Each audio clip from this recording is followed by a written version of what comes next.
성령 은혜 가운데 거하게 하여 주옵소서. 감사드리며 예수님 이름으로 기도합니다. 아멘. 할렐루야. 우리 앞보고 인사합시다. 하나님 우리 함께 하십니다. 시작. 하나님 우리 함께 하십니다. 자, 우리 얼굴을 보며 눈을 맞추며 웃으며 인사합니다. 당신의 얼굴을 보니 하나님의 얼굴을 보는 것 같습니다. 시작. 당신의 얼굴을 보니 하나님의 얼굴을 보는 것 같습니다.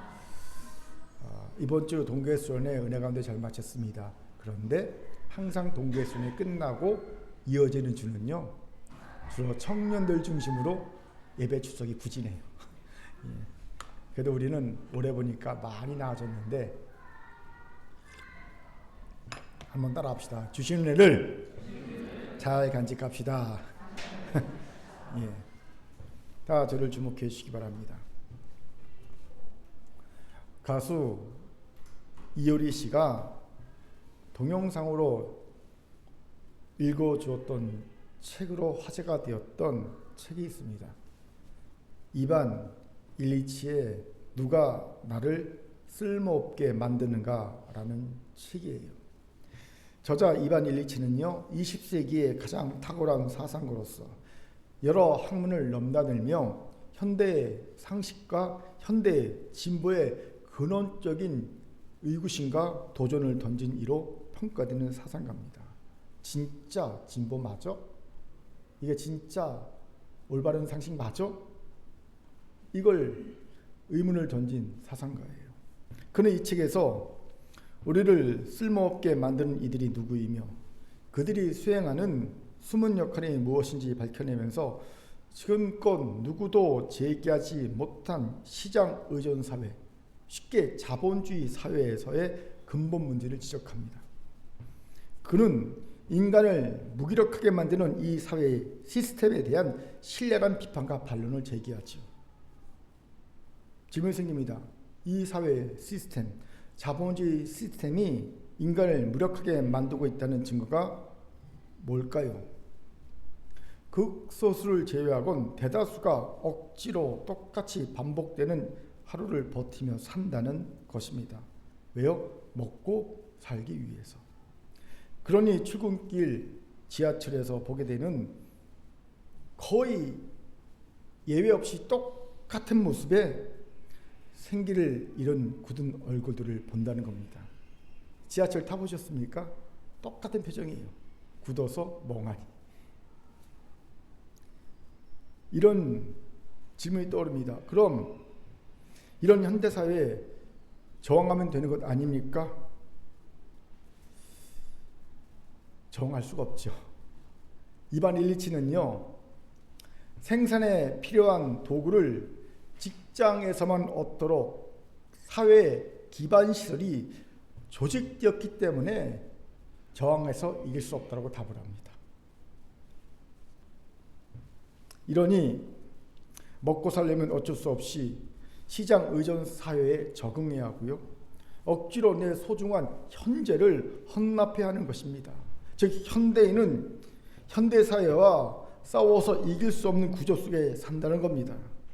그리고 인간을 대체할 다른 것들이 생겨나면서 생산성을 잃어가고 있는 인간은 점점 쓸모없어져 가고 있는 중이죠. 시장 의존주의 사회, 자본주의 사회 구조에서 점점 쓸모없어져 가고 있어요. 이건 신앙인도 예가 아니지요. 아무리 예수님께서 하나님과 재물을 겸하여 섬기지 말라고 말씀하시며 이방인처럼 무엇을 먹을까 무엇을 마실까 무엇을 입을까 염려하지 말라 말씀하셔도 우리는 결코 재물을 이기지 못하는 삶을 사는 것이 또한 현실입니다. 우리도 시장 의존주의 사회 속에서 살고 있기 때문입니다. 그러니 우리의 마음에는 항상 무엇을 먹을까 무엇을 마실까 무엇을 입을까에 대한 염려가 끊어지지 않는 겁니다. 우리도 역시 시장 의존주의 사회 속에서 생산에 필요한 모든 도구를 직장에서만 얻도록 사회의 기반시설이 조직되어 있는 곳에 있기 때문이지요. 그러니 사회와 싸워서 어찌 이길 수 있겠습니까? 없죠. 연전연패를 당할 수밖에 없는 구조입니다. 그렇게 현실을 보면 시장 의존 사회 속에서 하나님의 말씀대로 살려고 하는 신앙인들은 마치 거인과 맞서 싸우려는 메뚜기처럼 보입니다. 절대 이길 수 없는 상대와 싸우는 것이지요. 여기에 믿음의 위대함이 있습니다. 현실은 분명 메뚜기와 거인처럼 이길 수 없는 세상과 싸우는 상황이 맞습니다. 하지만 그 이길 수 없는 대상을 이길 수 있는 존재가 바로 신앙인입니다. 하나님의 자녀입니다. 이건 절대 세상의 지혜가, 세상의 힘이 따라올 수 없는 또 다른 차원의 영역의 문제입니다. 제가 좋아하는 소설가가 있어요. 작년에 우리 교회 시상할 때 제가 이분의 책을 사서 시상했던 적도 있습니다. 알랭드 보통의 현대사회의 생존법이라는 책입니다. 이 제목부터가 벌써 현대사회의 싸움에서 우리가 절대 이길 수 없다는 것을 전제로 깔고 있지 않습니까? 그렇게 이 책에서 현대사회에서 이기는 법이 아니라 현대사회에서의 생존법이라고 쓰고 있는 거예요. 이길 수 없다. 그러니 생존하자. 이 뜻 아닙니까? 그 생존법 중 한 가지만 소개합니다. 바로 이미 겪은 일들을 제대로 흡수하여 내 것을 온전히 만들어 누리는 것입니다. 한 부분을 소개합니다. 새로운 경험이 많이 필요하다고 느끼는 이유는 이미 겪은 일들을 제대로 흡수하지 못했기 때문이다. 저자는 우리가 조급하게 자꾸 무언가 새로운 것을 습득해야 한다는 강박증에 시달리는 이유가 이미 겪은 것들을 제대로 내 것을 흡수하지 못했기 때문이라고 말합니다. 같은 맥락에서 저번 주 수요예배 때 조종련 전사님이 설교하면서 소개한 영화가 하나 있어요. 일본 영화인데 퍼펙트 데이지라는 영화가 있었어요. 수요예배 참여한 분은 알 겁니다. 그 퍼펙트 데이지의 히라야마 상이라는 주인공의 삶과 같습니다. 그는 일하는 순간순간에도 나무 사이로 흩어지는 햇빛을 수집하고 남이 보기에는 너무나 무료해 보이는 아무것도 없는 일상 하루하루를 충분하게 살아갑니다. 영화는 진짜 지루합니다. 그래서 그냥 충실하게 하루하루 살아가는 모습을 담아내고 있어요. 근데 그게 바로 알랭드 보통이 말하는 이 가치관과 닮아 있습니다. 하루를 충실하게 살아가는 것, 우리가 이미 겪은 일들을 제대로 흡수하는 것, 그게 현대사회의 생존법이라는 겁니다. 이것이 알랭드 보통이 제안하는 거인과 같은 현대사회에서 메뚜기와 같은 우리가 생존하는 방법입니다. 세상의 지혜로운 최고의 지혜가 아닐 수 없어요. 마치 장자의 무의자연과 소여의 사상과 맥이 닿아 있기 때문이지요. 그걸 보는 것 같습니다. 여러분, 무의자연이 뭡니까? 억지로 무언가 성취하려 하기보다는 자연의 원리에 순응하여서 자연스럽게 스스로 본성을 따라 행하는 것, 무의자연입니다. 소여는 뭡니까? 세상의 욕망, 사회적 규범에서 벗어나 개인의 본질의 자유, 사회의 시스템이 정한 딱 거기에 맞춰 사는 게 아니라 자신의 본질의 자유를 회복하는 것을 목표로 삼는 것을 말합니다. 이것이 세상에서 말하는 거인 사회 속에서 죽지 않고 생존하는 최고의 지혜죠. 하지만 하나님의 지혜인 성경은 다르게 말해요. 메뚜기인 우리도 거인 세상을 이길 수 있다고. 그것이 하나님의 자녀인 우리라고 말씀합니다. 이러니 놀랍지 않을 수가 없고요. 감히 세상의 지혜가 따라올 수 없는 영역이라는 거지요. 그렇게 살아가는 근교의 성도 여러분, 이제 우리 현실은 비록 메뚜기고 우리가 상대해야 할 시장 의존 사회는 거대한 거인 같겠지만 그만 위축되고 쓸모없어진 존재로 취급당하는 것 그만 거부하고 당당히 맞서 싸워 이겨야 할 것입니다. 그래서 참 자유롭고 당당하고 행복한 하나님의 자녀 우뚝 서는 우리가 되기를 이 시간 주의 이름으로 축원합니다. 아멘. 길지만 한번 저를 따라 합시다. 시장 의존 사회에서 단지 생존이 아닌 이기는 자가 됩시다. 옆분을 보면서 이렇게 인사합니다. 우리는 하나님의 자녀입니다. 시작. 우리는 하나님의 자녀입니다. 이런 우리에게 오늘 본문이 귀한 통찰을 주죠. 왜요? 본문에서 우리는 어떻게 메뚜기 같은 우리가 거인과 같은 시장 의존 사회를 이길 수 있는지에 대한 통찰을 얻을 수 있기 때문입니다. 같이 본문을 봅시다. 본문은 잘 알려진 내용이죠. 모세가 가나안 땅 접견지인 가데스 바네아에서 각 지파를 대표하는 청년 12명을 뽑아 40일 동안 가나안 땅을 정탐하게 합니다. 정탐을 마친 12명이 정탐 결과를 보고하죠. 그중 갈렙과 여호수아만 긍정적인 보고를 하고요. 당장 쳐서 정복합시다. 하나님 우리에게 주셨습니다. 밥입니다. 이렇게 보고하고요. 나머지 10명은 극히 부정적 보고를 합니다. 우리 같이 30절부터 33절까지 읽도록 하겠습니다. 시작. 갈렙이 모세 앞에서 백성을 조용하게 하고 이르되 우리는 곧 올라가서 그 땅을 취하자 능히 이기리라. 하나님이 그와 함께 올라갔던 사람들은 이르되 우리는 능히 올라가서 그 백성을 치지 못하리라. 그들은 우리보다 강하니라 하고 이스라엘 자손 앞에서 그 정탐한 땅을 악평하여 이르되 우리가 두루다니며 정탐한 땅은 그 거주민을 삼키는 땅이요 거기서 본 모든 백성은 신장이 장대한 자들이며 거기서 네핀 후손인 아낙 자손의 거인들을 보았나니 우리는 스스로 보게도 메뚜기 같으니 그들이 보게도 그와 같았을 것이니라. 아멘. 이 말을 의역하면 이렇습니다. 그 땅은 하나님이 말씀하신 것처럼 적과 꿀이 흐르는 땅이 맞습니다. 하지만 그 땅에 사는 원주민들은 다 거인족이고요. 그 땅의 성들은 다 철옹성이며 그 땅 주민들은 다 철제무기로 완전 무장하고 있습니다. 그렇게 그들과 싸워 이기는 것은 불가능합니다. 그들과 우리는 마치 거인과 메뚜기 같습니다. 당장 애굽으로 돌아갑시다. 이 얘기입니다.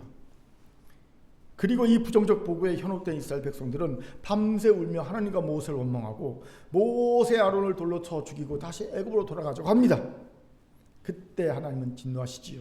그리고 하나님을 원망한 자 20세 이상의 사람들 전부 광야에서 40년 동안 헤매다가 죽게 하십니다. 여기서 이런 의구심이 들 수 있어요. 사실 이성적으로 냉철하게 판단하면 10명의 정탐꾼의 보고가 더 합리적이지 않습니까? 그럴 수 있죠. 한번 생각해 보세요. 일단 군사력 측면에서 이스라엘과 가나안 군은 상대가 되지 않습니다. 이스라엘 군이요 상비군이 없어요. 조직된 군인도 없고요. 다 민병대입니다. 그때 농사하는 사람 불러서 전쟁시키는 겁니다. 그러니 당연히 훈련도 안 돼 있고요. 무기도 없습니다. 무기라고 해봐야 농기구나 몽둥이가 전부인 수준입니다. 사울 왕 때를 봐도 전 군대를 모았는데 무기를 가진 사람은 달랑 사울 왕과 그 아들 요나단 왕자밖에 없었어요. 둘만 칼을 가졌어요. 사무엘상 13장 22절 제가 읽겠습니다. 싸우는 날에 사울과 요나단과 함께한 백성의 손에는 칼이나 창이 없고 오직 사울과 그 아들 요나단에게만 있었더라. 이렇게 된 이유에는요, 이스라엘이 당시 블레셋 속국이었기 때문에 블레셋 이스라엘을 통제하기 위해서 무기 만드는 걸 금지했기 때문입니다. 그런 이유도 있지만 사실은요, 무기를 가지는 게 쉽지 않습니다. 그런데 광야 이스라엘 백성이라고 별반 다를 것이 없죠. 허겁지겁 애굽에서 도망쳐 나온 사람들 아닙니까? 그런 바쁜 상황에 무슨 무기를 얼마나 가지고 나왔겠습니까? 노예들이. 그렇다고 광야에서 칼을 만들 수 있는 것도 아니었겠죠. 이에 반해 가나안 거민은 철제 무기로 완벽하게 무장되어 있습니다. 이미 철기 문화를 갖고 있었어요. 에게에서 온 사람들이라. 에게 문명의 사람들이라 철기 문화를 갖고 있었어요. 심지어 이들은 철 병거까지 있었습니다. 요즘 말로 하면 탱크를 갖고 있는 거예요. 우리 소총 따콩따콩 쏘는데 탱크 가졌던 북한군처럼 탱크를 갖고 있는 겁니다. 그리고 상비군이 조직되어 있고요. 훈련도 잘 되어 있습니다. 비교할 수 있는 군사력이 아니에요. 두 번째로 가나안 거민 중에는 아낙 자손 거인족이 있습니다. 이들은 일당백의 전력을 갖춘 용사입니다. 골리앗이 대표적인 사람 아닙니까? 그 골리앗 한 사람 때문에 이스라엘 백성이 40일 동안 전투 한번 못 치르고 쫄아갖고 숨어 있었습니다. 골리앗이 매일 나와서 한번 싸워보자 그래도요, 쫄아서 40일간 온 군대가 숨어 있었습니다. 그만큼 대단한 전력이 아닐 수 없죠. 마치 혼자서 조조의 대군을 막아서서 유비가 도망갈 시간을 벌어준 삼국지의 장판교의 장비 같습니다. 그런데 이스라엘 중에는요, 이런 거인이 없었다는 거죠. 세 번째로 가난한 거민에게는 철옹성이 있어서 수비만이 됩니다. 원래 수성을 할 때, 그리고 내가 저 성을 공격할 때는요, 병력이 성에 있는 사람들보다 3배 이상이 무조건 돼야지 공격이 가능합니다. 또 손자 병법에 의하면요, 성을 공격할 때는요, 적어도 3개월 이상의 철저한 준비가 필요하다고 말합니다. 손자는요, 3개월 이상 철저히 준비하고 나서야 그 성을 공격할 수 있다고 얘기하죠. 그러니 철옹성 공략이 가능하겠습니까? 어렵죠. 네 번째로 이스라엘은요, 군이만 있는 것이 아니라 수많은 노약자들과 목축했습니다. 그런데 이 노약자 목축을 어떤 성에 딱 안전하게 피신시킨 뒤에 전쟁할 수 있는 게 아니라 사방이 뻥 뚫린 광야에 어떤 대책 없이 놔두고 전쟁을 나가야 되는 거예요. 만약 적군이 후방을 쳐 들어오면 속수무책, 그러니까 엄청난 약점을 가진 채 전쟁을 해야 하는 상황이라는 겁니다. 이런 생각해 보세요. 이성적으로 판단할 때 이런 전쟁 해야 되겠습니까? 하지 말아야 되겠습니까? 우리라면요, 똑같이 생각할 겁니다. 이런 전쟁 못한다. 해봤자 죽는다, 진다.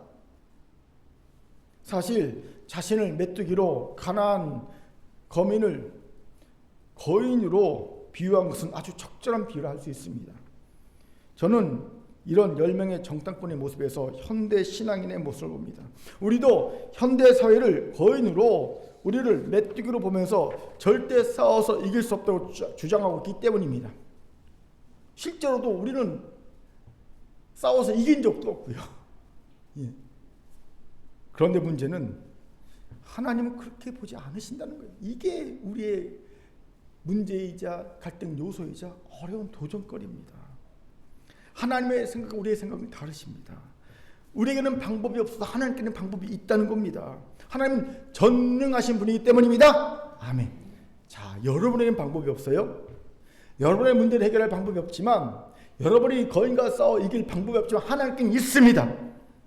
그렇게 우리는 절대 못 이겨라고 말하기 전에 하나님께 메뚜기가 거인을 이기는 방법을 구해야 합니다. 하나님, 어떻게 하면 나 같은 메뚜기가 이 거인을 상대해 이길 수 있을까요? 여쭤봐야 합니다. 설마 20세 이상을 광야에서 40년을 헤매다 다 죽게 하실 만큼 진노하신 하나님이 그 방법을 알려주지 않을 리가 있겠습니까? 그렇죠? 알려주지 않으면요, 진노하지 말았어야죠. 진노하시는 것은요, 알려줄 수 있는데 왜 묻지 않고 지레 짐작 보겠냐는 하나님의 진노의 뜻이 있다는 거죠. 그렇게 구해야 합니다. 그럼 메뚜기가 거인을 이기는 방법이 무엇이 있을까요? 같이 알아봅시다. 먼저는요, 메뚜기가 거인을 이기려면 자기 객관을 이뤄야 합니다. 자기 객관은 나를 있는 모습 그대로 인정하고 받아들이는 것을 말합니다. 우리 30절 힘있게 읽겠습니다. 30절 같이 읽죠. 시작. 갈렙이 모세 앞에서 백성을 조용하게 하고 이르되 우리가 곧 올라가서 그 땅을 취하자 능히 이기리라 하나. 30절은 믿음의 용사 갈렙이 말이지요. 그는 백성에게 곧 올라가서 그 땅을 취하자 능히 이기리라 라고 긍정적 보고를 합니다. 그렇게 많은 이들이 이런 갈렙을 보며 무한 긍정이야말로 메뚜기가 거인을 이기는 방법이라 주장합니다. I can do it. 우리는 할 수 있어. 난 할 수 있어. 이 무한 긍정의 이 마음이 메뚜기라도 거인을 이기는 방법이라고 주장하지요. 이것을 어떤 글을 봤더니 비판하면서 긍정교라고까지 비하하더라고요. 긍정교. 이렇게까지 비하는 이유를 이런 설명을 달고 있어요. 무조건적인 긍정은 되려 화를 부를 수 있기 때문이라는 겁니다. 왜입니까? 자기 자신의 순수한 감정, 불안, 염려, 초조, 이런 부정적 감정을 도외시하는 결과를 만들 수 있다는 거예요. 즉 자연스러운 감정의 이름에 자신을 허용하는 것이 아니라 자신에게 일어나는 화나 부정적 생각들을 정상적이 아닌 것을 간주하기 때문이라는 거예요. 나 잘못된 거 아니야? 내가 왜 불안하지? 왜 내가 화가 나지? 왜 내가 의기소침하지? 이거 잘못된 거야. 이렇게 치부한다는 거죠.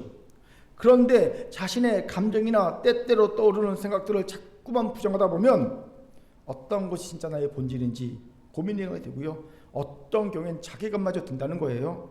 더 나아가 이렇게 하면 분명히 자신의 삶이 바뀐다고 했는데 안 바뀌는 걸 보면 나한테 문제가 있구나. 한층 또한 부정적 암시가 자신을 감쌀 수 있다는 거예요. 쉽게 말해 할 수 있다, 할 수 있다, I can do it, I can do it. 나는 3년간 I can do it 매일 외쳐서 억대 부자가 됐습니다. 월 매출 이렇게 말하는 사람 보면 나도 해봤어요. 3년 동안 I can do it, I can do it, I can do it. 그런데 나는 여전히 빚에 쪼달려. 그러면요 무슨 생각이 드냐면요, 내가 잘못됐나 보다, 이런 생각이 드는 거예요. 더 큰 자괴감이, 나는 안 되는 사람이라는 부정적 암시가 나를 짓누르게 되는 거예요. 충분히 일리가 있는 비판이죠. 그런데 심각한 사항은 이 긍정교회 신자 중 상당수가 신앙이라는 거예요. 신앙인 중 상당수가 긍정교회 교인이 되어서 긍정의 힘을 맹신하고 있다는 겁니다. 이들이 가장 좋아하는 말씀이 뭔지 짐작하시죠? 할 수 있거든요. 무슨 말이냐, 내게 능력 주신 자, 내가 모든 것을 할 수 있다, 능치 말이 없다, 이 말씀을 너무 좋아하고요. 이들이 가장 좋아하는 성경님이 누굽니까? 오늘 본문의 갈렙과 여호수아 가장 좋아합니다. 본문에 긍정적인 보고를 한 일이라고 믿기 때문이죠. 여기서 중요한 질문이 생깁니다. 그럼 진짜로 갈렙의 보고는 무한 긍정의 보고입니까? 느낌상 아닌 것 같죠. 예, 아닙니다. 무한 긍정의 보고가 아닙니다. 우리 같이 민수기 13장 28절부터 29절까지 힘있게 읽겠습니다. 시작. 그러나 그 땅 거주민은 강하고 성읍은 견고하고 심이 클 뿐 아니라 거기서 아낙 자손을 보았으며 아말렉인은 남방 땅에 거주하고 헤드인과 여부스인과 아모리는 산지에 거주하고 가나안인은 해변에 요단가에 거주하더이다. 아멘. 이 말씀은 열 정탐꾼의 부정적 보고의 내용입니다. 이 부정적 보고 뒤에 갈렙의 긍정적 보고가 뒤따르는 거예요. 그런데 열 정탐꾼의 부정적 보고를 듣고 나니 갈렙의 보고에 뭔가 빠져 있다는 것을 깨닫게 됩니다. 발견한 분 있어요? 갈렙의 보고에 뭐가 빠져 있다, 치고 올라가자, 그 말에 뭔가 빠졌는데 이상한데 느끼는 분 있습니까? 있으면 대단한 분인데 저는 그게 보이더라고요. 뭘까요? 10명이 한 부정적 보고를 부정하는 아니다라는 내용이 빠져 있어요. 여러분, 보통의 경우 내가 앞서 말한 사람들의 내용을 부정하고 싶을 때 반박하고 싶으면 어떡합니까? 그 사람들만 거짓이에요, 잘못됐어요, 그들의 주장을 부정하는 게 앞에 따르지 않습니까? 여러분, 윤석열 씨 보십시오. 헌재에서 나온 불리한 주장을 반박하기 위해 앞선 증인들이 그거 공작이에요, 거짓말하는 거예요, 부정하고 있지 않습니까? 물론 다음이자 손바닥으로 하늘을 가리려고 한다는 거, 하지만 그래도 일단 부정하지 않습니까? 그게 보통의 인간들의 모습입니다. 당연히 갈렙도 10명의 정탐꾼의 보고를 반박하는 것이 우선돼야 합니다. 그게 정성어 보입니다. 즉 앞서 말한 이들의 보고는 거짓입니다. 그 땅 거주민은 강하게 보이지만 그건 사실 그들의 주관적인 인식일 뿐이고요, 객관적이지 않습니다. 성읍은 견고하긴 하지만 고성이라 여우가 올라가도 무너질 정도로 약하고요, 아낙 자손은 거인이라고 하지만 그저 일반인보다 조금 키가 클 뿐 뼈가 바짝 마른 게 힘 하나 쓰지 못하게 생겼습니다. 그러니 우리가 곧 올라가서 그 땅을 취합시다, 능히 이길 겁니다. 뭐 이런 보고가 나왔어야 정상이라는 거죠. 그런데 갈렙의 보고에는 이런 앞선 이들의 보고에 대한 부정이 일절 없습니다. 이것이 의미한 바가 뭔지 아십니까? 그 사실을 그대로 인정하고 받아들이고 있다는 겁니다. 이런 갈렙의 모습은 무한 긍정의 모습과 다른 모습입니다. 무한 긍정은 자신이 느끼는 바가 부정적이면 그 느낌을 부정해버립니다. 잘못을 치부해버립니다. 그래서 긍정교라는 비난을 받는 거예요. 감정의 왜곡이 일어나니까. 나는 이거 불안한데 그거 잘못이야, 이게 감정을 왜곡시키니까. 간맛이 나서 간맛이라고 하는데 자꾸 배맛이라고 하니 배맛을 믿으니 간맛을 느낀 내가 잘못한 거 느낌 드는 거. 난 간맛이니까 간맛인데 사람들이 그 배맛이니까 내 입맛이 틀렸나 보다, 이렇게 생각하게 되는 거예요. 이게 긍정교입니다. 이러니 결코 갈렙은 무한 긍정의 사람이 아닙니다. 그럼 갈렙은 어떤 사람입니까? 바로 자기 객관화를 이룬 사람입니다. 그렇습니다. 자기 객관화는 자기의 있는 모습 그대로를 인정하고 수용합니다. 그리고 자기를 있는 그대로 인정하고 수용할 때 사람은요, 안정감을 느끼게 됩니다. 안정감. 이게 어떤 의미냐면요, 자기 객관을 이룬 사람은 위기에 대처할 수 있는 힘을 준비하는 데 유리하다는 거예요. 왜요? 그 마음이 불안에 요동치지 않고 안정적이 되기 때문입니다. 내 마음이 안정적이기 때문에 설령 위기가 닥쳐도 그 위기를 대처할 준비를 빨리빨리 할 수 있어요.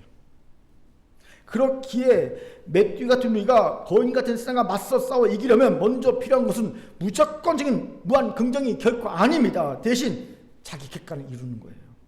여러분, 메뚜기가 아무리 나는 슈퍼맨이 될 수 있어라고 생각하고 믿으며 하루에 철봉을 1000개씩 하고 천국의 계단을 막 3시간씩 타고 그런다고 거인 이길 수 있겠습니까? 여기서 천국의 계단이 뭔지 모르는 분요, 헬스클럽을 다니십시오. 어림도 없죠. 당난 거칠이라고 아무리 특수훈련을 받은 특임대 사막이라고 해도, 난 특임대 사막이야, 그런 사막이라고 해도 여러분, 수레바퀴에 맞서 싸워서 이길 수 있습니까? 수레바퀴가 쓱 지나가면요 사막이 그냥 짜부러듭니다. 예, 아무리 특임대 훈련을 받은 사막이라도 짜부러드는 거예요. 그런데 긍정교는요, 자꾸 사마귀도 특수훈련을 받으면 수레와 싸워 이긴다고 신앙인을 현혹합니다. 그 현혹에 악용되는 예가 바로 갈렙과 여호수아입니다. 저는 이런 인간의 무한긍정의 세계관에 깃든 세계적인 큰 히트를 친 일본 망가랍니다. 일본 몇 때 딱 물어봤더니 아무도 모르더라고. 우리 청년들 알 줄 알았더니 참 우리 청년들이 목사보다 더 거룩해요. 그래도 아는 친구가 있어서 할렐루야입니다. 여러분 혹시 원펀맨 아십니까? 만화 원펀맨? 알 리가 없지. 청년들은 모르는데. 원펀맨은요, 괴수를 펀치 한 방으로 이기는 주인공을 중심을 하는 만화입니다. 그래서 한 방으로 이긴다 해서 제목이 원펀맨입니다. 이 원펀맨의 주인공은 원래는 아주 찌질한 평범한 사회인 직장인이었습니다. 그러니까 몇 년, 3년 정도 열심히 뭔가를 해갖고 지하 세계에서 온 괴수를, 심지어는 우주 최강의 괴물을 펀치 한 방으로 제압해서 지구를 구합니다. 어떻게 이렇게 된 줄 아십니까? 물어봐요. 당신 어떻게 그렇게 했습니까? 우리는 짐작하죠. 뭐 어떤 방송에 노출되든가, 그치요? 아니면 어떤 신약을 막 먹던가, 아니면 뭔가 특수한 과학적 도움을 받던가, 그렇게 될 줄 알아요. 그런데 만화의 주인공 사이타마는 이렇게 말합니다. 내가 이렇게 원펀맨이 된 것은 365일 기본 체력 훈련을 하루도 빠짐없이 했어. 열심히 다리가 후들거리고 몸이 무리가 오더라도 내가 열심히 달렸어. 발굽혀기하고 철봉하고 막 했어. 그랬더니 이렇게 됐어. 이렇게 말합니다. 여러분, 웃긴 게 뭐냐면요, 이 원펀맨은요, 한번 뻗질 날리면요 산이 없어져요. 점프 한번 하면요 달에까지 가 있어요. 그 능력이 365일 매일 달리고 철봉하고 발굽혀기 하고 그런다고 산게 생깁니까? 아무리 말하지만 뻥이 심해도 너무 심합니다. 그런데 이게 사실 긍정교의 핵심 주장입니다. 긍정의 핵심 주장. 너무 어이가 없지만, 야, 메뚜기 너희도 365일 빠지지 않고 난 할 수 있어, 난 할 수 있어. 긍정적 생각 훈련만 하기만 하면 거인을 이길 수 있어. 너도 주먹 한 번에 산 무너뜨리고 점프 한 번에 달까지 갈 수 있어. 가르치는 게 긍정교입니다. 그리고 아직도 이런 긍정교에 빠진 신앙인들이 너무 많습니다. 그리고 이것이 놀랍게도 우리를 넘어서야 할 때 넘어서지 못하고 넘어지게 하는 중요한 원인이 된다는 겁니다. 제가 한번 소개한 적이 있죠. 제독학자인 한병조 씨가 쓴 피로사회라는 책에서 주장하는 바가 이거예요. 저자는 현대사회, 자본주의 사회가 피로사회, 우울사회가 된 중요 원인 중 하나가 긍정성의 과잉 때문이라고 주장합니다. 긍정성의 과잉. 할 수 있어! 우리 할 수 있어! 이 과잉 때문을 주장합니다. 간단히 설명하면요, 많은 성과를 내야 하는 자본주의 성과사회 속에서 우리는요, 놀랍게도 긍정적인 성품마저 요구받고 있다는 겁니다. 회사에서 직원을 뽑을 때 어떤 사람 뽑습니까? 저 못하는데요, 한 사람보다. 전 할 수 있습니다. 뭐든 시켜주십시오. 이런 사람을 뽑는다는 거죠. 왜요? 수많은 자기개발서에서 성공을 이룬 사람들이 반복적으로 자본주의 사회에서 성공 조건은 긍정적인 마음가짐이다라고 주장하고 가르치고 있기 때문입니다. 그런데 이 긍정성은요, 사실 우리가 우리 자신을 착취하게 합니다. 나는 성과를 낼 수 있다는 생각, 난 하면 할 수 있어 라는 생각에 우리가 스스로 열심히 일하게 하기 때문이죠. 특히 이건 우리가 주도적으로 주권을 가지고 내 자유로 선택하는 거라는 생각을 하기 때문에 착취에 빠졌다는 이 구조, 자본주의 성과사회라는 구조의 압력에서 내가 이렇게 행동한다는 생각조차 못하고요, 나는 나를 위해서 내 스스로 내 자신감을 할 수 있다고 하고 있어 열심히 산다는 거죠. 착취인 줄 모르고. 그러니 타자의 착취보다 더 효율적으로 우리를 착취한다는 거예요. 그래서 긍정성의 과잉은 우리를 혹사하게 만든다는 겁니다. 이것을 저자는 세계의 긍정화는 새로운 형태의 폭력을 낳는다라고 주장하고 있는 바예요. 우리 현대사회, 자본주의 사회가 긍정성을 강조하다 보니까 그것이 새로운 폭력을 낳았다는 거죠. 나는 할 수 있어 라는 자기 긍정이 강조될수록 우리 인간은요, 우울증과 자살률이 높아집니다. 피로사회, 우울사회가 되어가고 있어요. 실제로. 그렇게 살기 위해서라도 이 사이비 교단에서 빠져나와야 합니다. 저는 이미 빠져나온 지 오래되었습니다. 이를 위해 자기를 있는 모습 그대로 인정하고 수용하는 자기 객관을 이뤄야 합니다. 이때 조심해야 할 것이 바로 자기 검열에 빠지는 거예요. 여러분, 이 둘은 비슷하지만 180도 다릅니다. 자기 검열은 자기를 바라보는 기준 자체가 다릅니다. 자기 검열은 있는 모습 그대로가 아니라 뭔가 부족한 것이 있을 거야 라는 생각으로 자기를 지적하기 위해, 비난하기 위해, 실수와 약점, 부정적인 걸 찾아내기 위해 자기를 보는 걸 말합니다. 모세가 80세 하나님의 부르심을 받을 때 왜 하나님이 모세에게 역정 내시게 했습니까? 미디안 광야에서 40년 동안 자기네 집에서 양이나 치던 모세가 자기 객관을 너무 지나치게 하다 보니까 자기 검열까지 간 거예요. 그러니 하나님의 불심에 이런저런 핑계를 대다가 하나님 모든 핑계거리를 다 없애주셨음에도 핑계거리가 드디어 없게 되자 하나님께 본심을 드러내지 않습니까? 출애굽기 4장 13절 같이 읽겠습니다. 시작. 모세가 이르되 오 주여 보낼 만한 자를 보내소서. 이게 바로 자기 검열입니다. 우리는 자기 객관을 이루어야지 자기 검열에 빠지면 안 됩니다. 그런데 갈렙 보세요. 갈렙에게 이런 모습이 보입니까? 안 보입니다. 그는 자기 객관을 이룬 이가 빠지기 쉬운 자기 검열에 빠지지 않고 있음을 봅니다. 그렇게 거인과 싸워 이기는 맷띠가 되고 싶습니까? 갈렙에게서 보듯이 자기 객관을 이루세요. 자기를 있는 모습 그대로 수용하시기 바랍니다. 이를 위해 필요한 게 뭔지 아세요? 바로 용기입니다. 왜 사람들이 자기 객관화가 아닌 자기 검열에 빠지는지 아십니까? 두려움 때문이에요. 내가 어떤 성과를 내도 이 성과가 사실은 실력이 아니라, 실력을 이룬 것이 아니라는 것이 들킬까 봐, 나는 사실은 이런 성과를 낼 만한 실력이 없다는 게 들킬까 봐, 그로 인해 거절, 판단, 갈등, 소외, 비난 등이 일어날 것이 두려워서 자기 검열을 강화한다는 겁니다. 이걸 임포스터 증후군이라고 합니다. 내 검열을 강화하는 게 내 실력이 들킬까 봐,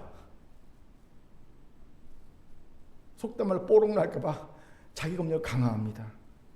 그렇게 자기 검열한 질병의 해독제는 용기입니다. 용기. 질문, 이 용기 어떻게 가집니까? 제가 심리학자 책을 읽어봤더니 딱 두 가지 정도 얘기합니다. 무조건 긍정적인 태도를 키우라. 무조건적인, 그리고 일부러라도 실수를 허용하라. 그래야지 자기 검열에서 벗어날 수 있다는 겁니다. 일리가 있는 말입니다. 도움이 된 조언들입니다. 하지만 근본 해결책은 아닙니다. 그럼요, 갈렙이 그 근본적인 해결책을 보여줍니다. 갈렙이 용기를 가지고 자기 검열에 빠지지 않고 자기 객관을 이룬 이유가 뭔지 아십니까? 절박함이 있었다는 겁니다. 야, 나 뒤로 못 돌아가. 애굽으로 못 돌아가. 그것도 광야에 살 수는 없어. 선택은 하나밖에 없어. 살려면 넘어가야 돼. 가나안 땅으로.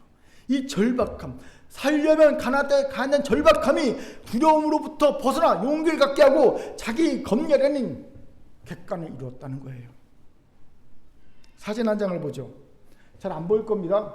요거 한번 보이는데, 이 사진은 뭐냐면요, 아카시 나무에 내려앉은 흰꼬리 수리 멸종위기 야생 동물 1급 천연기념물 243-4호입니다. 저 가운데 있는 게 흰꼬리 수리가 덩치가 훨씬 작은 큰 무리 까마귀와 까치무리가 함께 공격의 신경전을 벌이고 있는 한 장면을 딱 포착한 거예요. 지금 까치와 까마귀가 협력해서 저 수리를 쫓아내려고 하는 그 모습입니다. 그런데 결국 저 흰꼬리 수리가 도망칩니다. 질문이 생기죠. 왜 몸짓 차이도 크고 부리와 발톱에 공격당하면 치명적인 내 큰뿌리 까마귀와 까치무리는 왜 함께 흰꼬리 수리를 공격한 용기를 냈을까요? 자연생태학자들은요, 힘의 차이를 떠나 세력권을 지키는 절박함에서 비롯된 행동이라고 말합니다. 설명하면 까치와 흰뿌리 까마귀는요, 이곳이 자신과 어린 새끼를 위해 꼭 지켜야 하는 세력권인 반면 흰꼬리 수리는요, 날이 따뜻해지면 여길 떠날 철새거든요. 그래라 절박함이 덜했다는 겁니다. 물론 싸움은 다 잡아 죽일 수 있습니다. 그런데 싸우다가 다칠 수 있어. 나도 귀찮아. 에이, 좀 있으면 떠날 건데 내가 왜 죽게 살고 싸워. 내가 똥이 무서워서 배 아니라 더러워서 배. 이걸 떠났고요. 이 까짜 까마귀는요, 이거 안 지키면 죽거든요. 그러니까 결사적으로 두려움을 이기고 싸워서 쫓아낸 거예요. 절박함의 차이가 한쪽은 죽을 용기를 내게 했고 다른 쪽은 귀찮음에서 도망을 택하겠다는 겁니다. 마찬가지로 칼렙에게는 약속의 땅에 들어가는 절박함이 있었습니다. 상대적으로 10명 정탐꾼들은요, 절박하지 않았어요. 그들 이렇게 생겼어요. 애굽으로 가면 되잖아. 못 가면 어때? 애굽으로 다시 돌아가지. 이런 생각이 있으니까 절박함이 덜했던 거지요. 그렇게 자기 객관을 이루기 위한 용기가 필요합니까? 그렇다면 절박함을 가지세요. 어떤 절박함입니까? 자기 객관을 이루지 못하면 나는 결코 거인을 이길 수 없어. 거인을 이기지 못하면 하나님의 영광의 찬송이 되는 그 자리까지 성장하고 성숙할 수 없어. 나는 여전히 이 나약한 항상 지는 광야를 헤매다 죽고 말 거야. 나는 넘어지다가 또 넘어지고 일어서지 못하고 넘어서지 못하고 넘어서려 할 때마다 넘어지는 자로 평온히 살게 될 수밖에 없을 거야. 이 절박함을 가지면 이 절박함이 주는 두려움을 이긴 용기가 생기고요, 자기 객관을 이루게 되는 거예요. 오늘 이런 우리가 되기를 주의 이름으로 축원합니다. 아멘. 자, 저를 따라합시다. 절박함으로 두려움을 이기고 옆분과 인사합니다. 자기 객관을 이룹시다. 아멘. 두 번째로 거인을 이기는 메뚜기만의 방법을 아는 겁니다. 그것이 무엇입니까? 두 가지입니다. 하나는 때로 덤비기, 다른 하나는 거인보다 강한 힘을 가진 존재에게 붙는 겁니다. 먼저 메뚜기가 거인을 이기려면 절대 혼자서 덤비면 안 됩니다. 당랑거칠이 되고 맙니다. 대신 메뚜기도 세상에서 가장 두려운 존재로 돌변할 때가 있죠. 언제입니까? 때가 되어 싸우는 겁니다. 이러면 세상의 그 어떤 존재도 이길 수 있습니다. 아니, 세상을 폐허로 만들어 버릴 수가 있죠. 실제로 2020년에 아프리카에서 일어난 메뚜기 떼 공격으로요, 아프리카 동부가 그냥 쑥대밭이 됐어요. 서울시의 10배 이상의 지역이요, 그냥 싹쓸이 됐습니다. 메뚜기 떼에 의해서. 이때 피해를 입은 곳이요, 케냐, 소말리아, 에티오피아, 우간다, 탄자니아로 엄청난 식량을 겪었습니다. 특히 소말리아는 메뚜기 떼로 인해 70년 만에 대장이 났고요, 국가 비상사태가 선포됐어요. 메뚜기 떼 공격으로. 이것이 메뚜기가 거인을 이기는 방법입니다. 바로 때로 덤비기입니다. 여기에서 왜 여호수아와 갈렙이 하나님을 거역한 이스라엘 백성들을 설득하여 그들과 함께 어쩌든지 가나안 땅을 들어가려 애를 썼는지를 알게 됩니다. 민수기 14장 19절 같이 읽죠. 시작. 다만 여호와를 거역하지 말라. 또 그 땅 백성을 두려워하지 말라. 그들은 우리의 먹이라. 그들의 보호자는 그들에게서 떠났고 여호와는 우리와 함께 하시느니라. 그들을 두려워하지 말라 하나. 보세요. 여호수아와 갈렙은 그들을 두려워하지 말라고 이스라엘 백성을 간절하게 설득합니다. 이미 이스라엘 백성의 마음은 돌이켜서요, 모세 아론을 죽이고 애굽으로 돌아갈 작정을 하고 있는데도 불구하고 끝까지 포기하자고 설득합니다. 왜요? 왜 이러고 있을까요? 혹시 이들이 없으면 가나안 땅 정복할 수 없다고 생각했기 때문입니까? 만약 그래서 그랬다면 이들과 이 이스라엘 백성과 별 차이가 없습니다. 힘이 있어야지만 가나안 땅 정복할 수 있다고 생각하는 자들이니까. 여러분, 이스라엘이 가나안 땅을 정복할 수 있는 유일한 이유는요, 하나님 아버지밖에 없습니다. 이스라엘의 전력의 100%는 아버지 하나님입니다. 이스라엘의 헌신은요, 마치 해운대 백사장에 모래 한 삽 갖다 붓는 것과 별반 차이가 없습니다. 티도 안 납니다. 그렇기에 이스라엘 백성이 없다고 가나안 땅 정복이 불가능하다는 것은 아닙니다. 이 사실 여호사 갈렙이 모를 리가 없지요. 그럼 왜 가자고 이렇게 애를 쓰고 설득합니까? 자신들은 메뚜기라는 사실을 객관했기 때문입니다. 그 메뚜기가 거인을 이기는 방법은 하나가 되어 때로 덤비는 것밖에 없다는 걸 알았던 거지요. 이것이 하나님께 큰 도움이 된다는 의미가 아닙니다. 하나님께서 최선을 다하는 모습을 보고 싶으시기에 그 모습을 보여드리겠다는 의미입니다. 아버지 하나님은요, 그걸 원하시고 기뻐하십니다. 우리의 능력이 아닌 우리의 최선, 정성, 이거 받기 원하신 게, 이거 보기 원하신 게 우리 아버지 하나님의 마음입니다. 저만 해도 그렇습니다. 제게 자녀의 능력은요, 최우선 가치가 아닙니다. 저는 절대 자녀의 능력을 제 삶에 최우선 가치 두지 않습니다. 저는요, 항상 뭘 보냐면요, 내 자녀들이 자신의 일에 최선을 다했는가, 정성을 다했는가, 책임감을 다했는가, 이걸 봅니다. 그래서 그러면 만족하는 거예요. 그 최선 정성을 다했는데 50 나오면요, 어떡합니까? 능력이 그런데 그거로 칭찬하고요, 최고입니다. 근데 최선을 다하지 않고 정성을 다하지 않았다? 그래서 50점 나왔다? 그러면 그거는 잘못된 거죠. 내가 바라는 것은요, 최선과 정성을 다하고 책임감을 다하는 그 모습이죠. 하나님도 마찬가지라는 겁니다. 그렇기에 메뚜기라는 자기 객관을 이루었다면 우리는 정성과 최선을 다해 함께 하려고 해야 되는 거죠. 우리는 뭉치면 살고 흩어지면 죽는다는 속담에 다시 귀를 기울한다는 거예요. 오랜만에 들어보죠. 이게 사실은 이솝 우화에 나오는 건데, 이 이솝 우화에 나오는 속담은요, 성경의 가르침과도 일치합니다. 빌립보서 2장 2절부터 4절까지 같이 읽겠습니다. 시작. 마음을 같이하여 같은 사랑을 가지고 뜻을 합하여 한 마음을 품어 아무 일에든지 다툼이나 허용하지 말고 오직 겸손한 마음으로 각각 자기보다 남을 낮게 여기고 각각 자기를 돌보는 대로 또한 각각 다른 사람들의 일을 돌보아 나의 기쁨을 충만하게 하라. 아멘. 여기에서 바울은 성도들이 하나로 뭉치는 이유와 방법을 알려주고 있습니다. 이유가 뭡니까? 기쁨입니다. 사도 바울의 기쁨뿐만 아니라 공동체의 기쁨, 더 나아가 하나님의 기쁨이 하나가 된 공동체로 인해 생기기 때문입니다. 큰 기쁨이 생긴다, 하나 되자 라고 말하고 있는 겁니다. 사랑하는 큰교회 성도 여러분, 이제 우리 하나로 뭉쳐 큰 기쁨을 만들어내는 이들이 됩시다. 아멘. 저는 이번 수련회를 통해 또한 한 번 더 이 가능성을 봤어요. 어떤 교회보다 큰 교회는 하나가 될 준비가 된 공동체더라고요. 왜요? 조용히 섬기고 사랑하는 이들이 곳곳에 있기 때문입니다. 이들이 흩어지려는 사람들을 접착하면서 하나 이렇게 막 뭉치게 하는 걸 보았어요. 그 유목사님이, 수련회장 유목사님이 저한테 그러세요. 권사님하고 그 사모님하고. 큰 교회 권사님의 표정은 정말 좋대요. 많은 교회를 봤지만 표정이 제일 좋대요. 우린 진짜 하나가 될 가능성, 준비가 됐다라는 생각이 되었어요. 아멘. 그렇기에 하나로 뭉쳐서 큰 기쁨을 만드는 우리가 됩시다. 구체적 방법은 뭡니까? 먼저 마음을 같이 하는 겁니다. 마음을 같이 하기에 서로의 마음을 이해하려고 노력합시다. 공감하려고 노력합시다. 서로의 입장에 서보려고 노력합시다. 이때 주의할 것은요, 서로가 양보하고 서로가 그 마음의 어떤 절충점을 찾아 타협하는 게 아니라는 거예요. 그리스도인의 마음을 하나가 되는 것은요, 서로의 마음을 양보해서 절충선을 찾는 게 아니라 서로가 서로의 입장이 되어서 하나님의 마음에 어떻게 맞출 것인가 고민해 주는 거예요.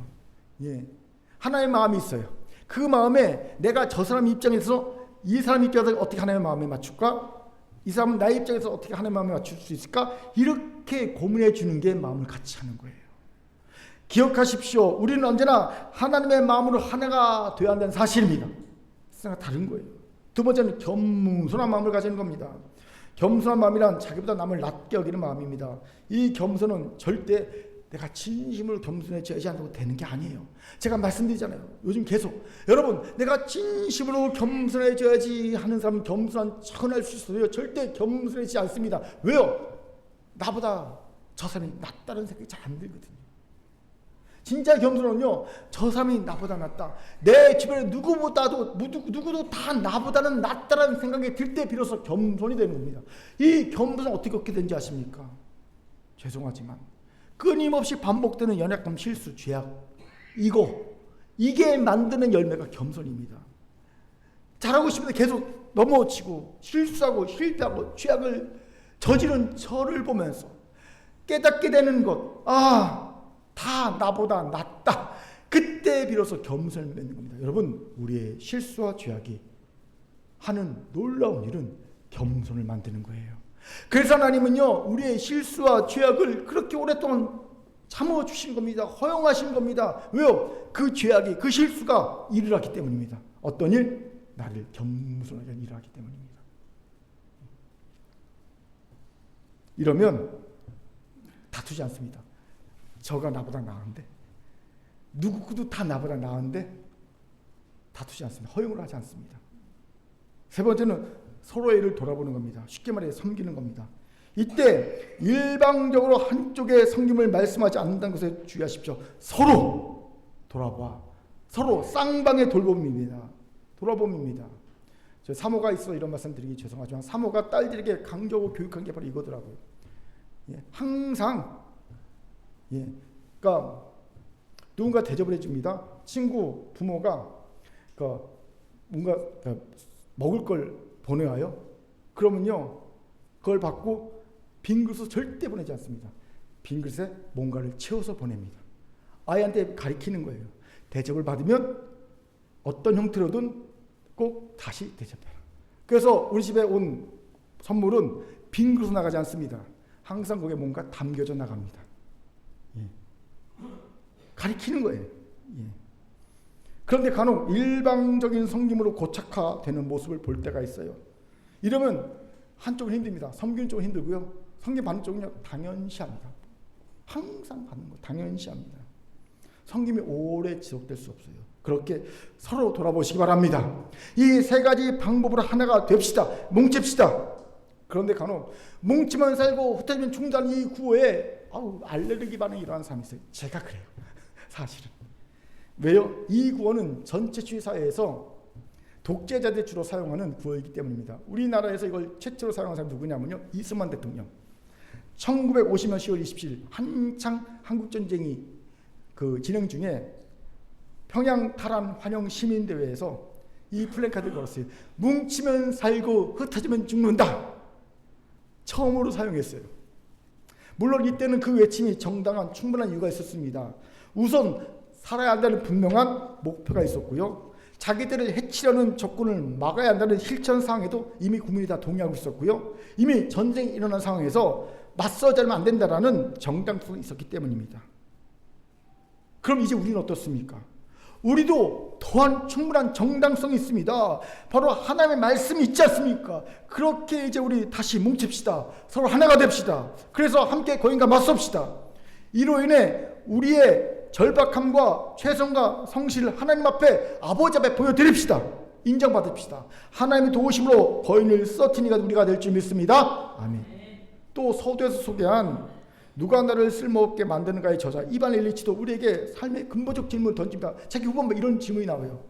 그렇게 계속 곤중 속에 익명으로 살 것인가? 이 질문을 의도한 바가 뭔지 아십니까?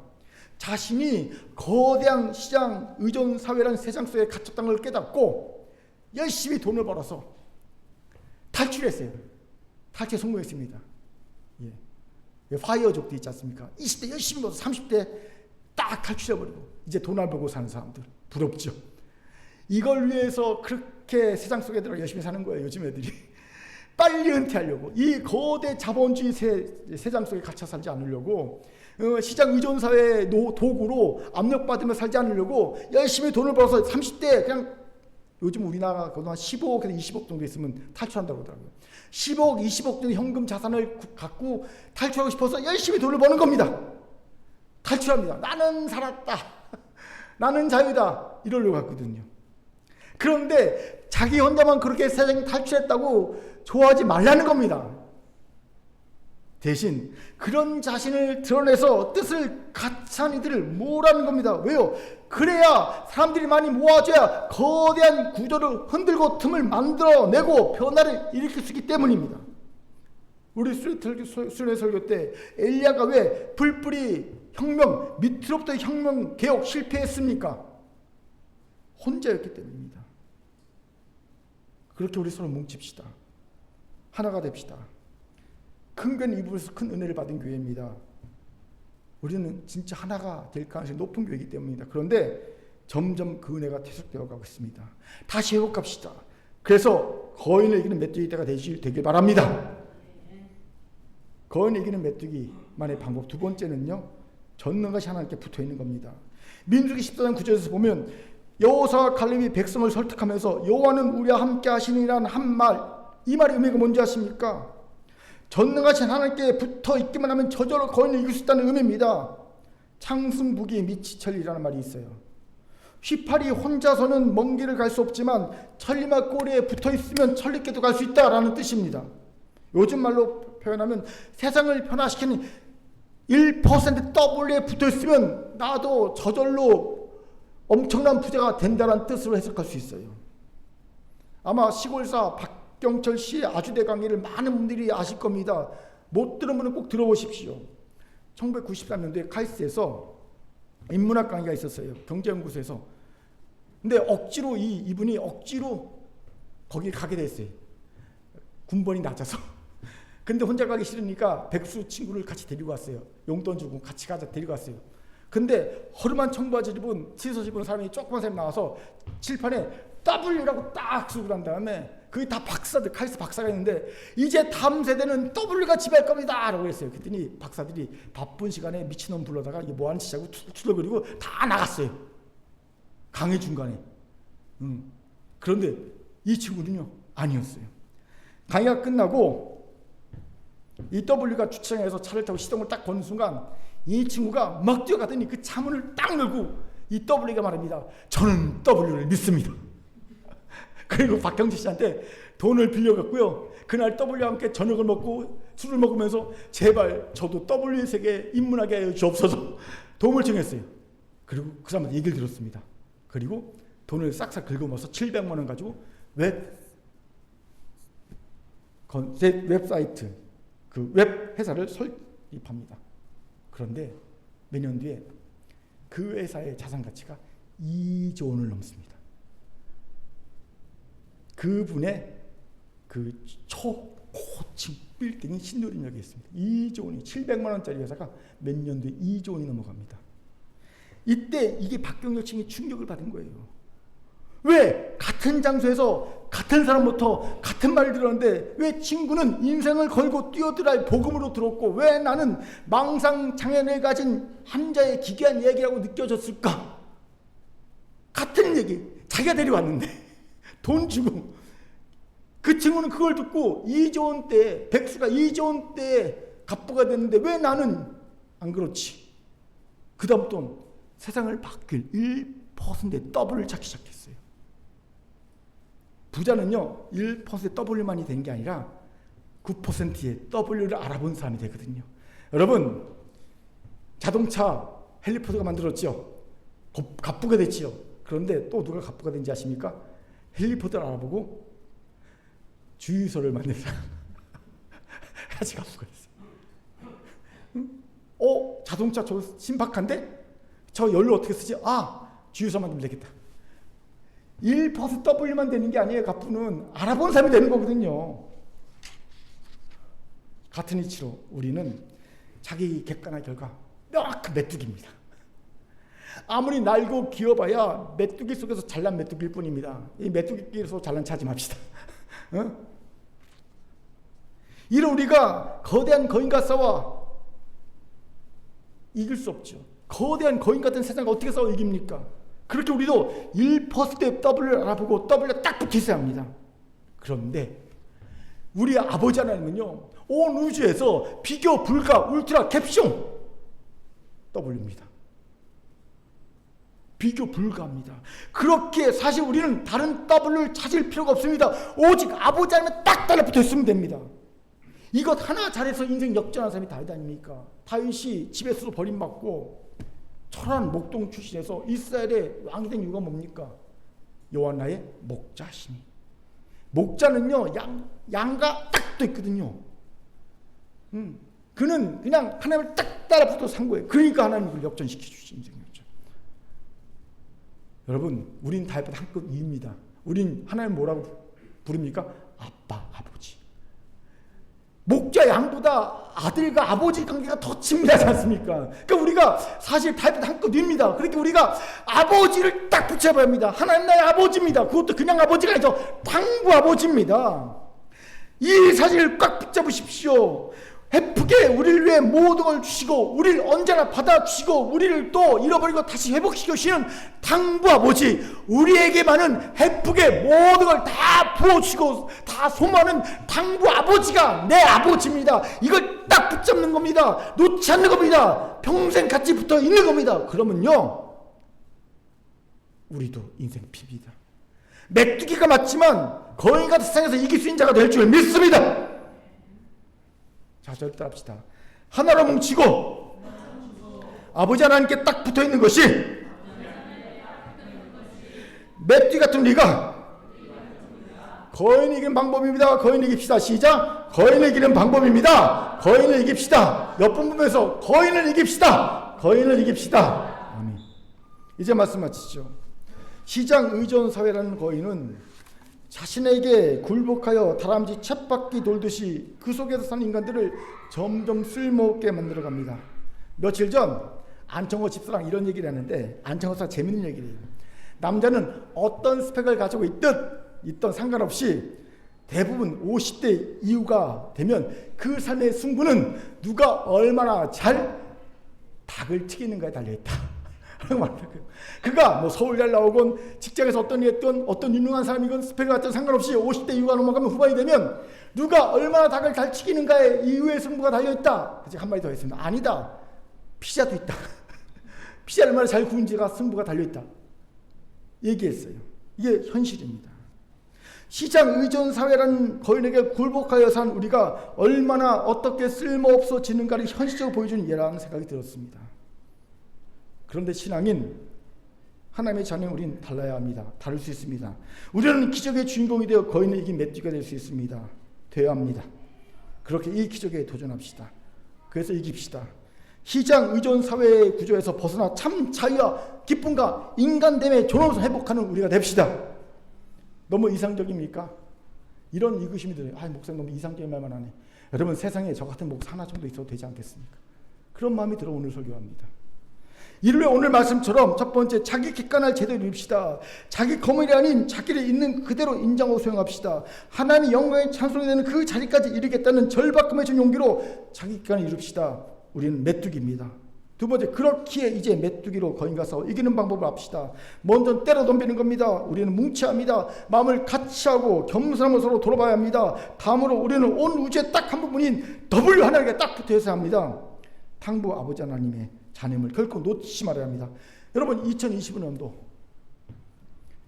이 거대 거인 사회, 자본주의 시장 의존 사회에 맞서 싸우는 메뚜기인 우리들 매번 지겠습니까? 지지 맙시다. 이기는 우리 모두가 되기를 주님으로 축원합니다. 아멘. 하나님의 말씀이었습니다. 기도하겠습니다. 사랑과 자비 하나님 참 감사합니다. 하나님, 우리는 거대 자본주의 거인과 시장 의존 사회를 만든 거인과 싸웁니다. 메뚜기로 싸웁니다. 하지만 메뚜기로 싸워 이기는 법을 압니다.